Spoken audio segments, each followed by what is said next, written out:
ভাবিব পৰা নাই যে হৈছে কি। মুঠতে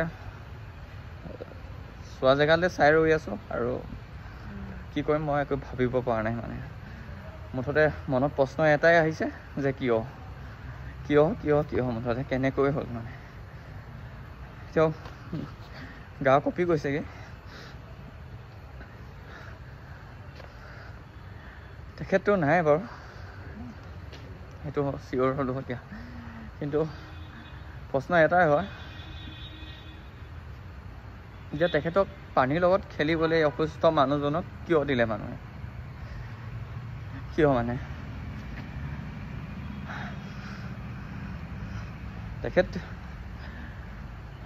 শাৰীৰিকভাৱে যে অসুস্থ তেখেতলোকৰ থকা মানুহসকলে গম নাপাইছিলে নেকি?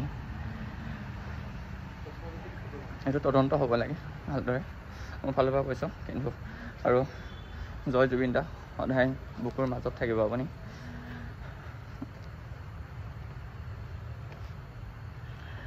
হেৰুৱাই দিলোঁ আপোনাক, ভাষা নাই ক'বলৈ, ভাষা নাই, নোৱাৰিছোঁ, নিজক বুজাব নোৱাৰিছোঁ আৰু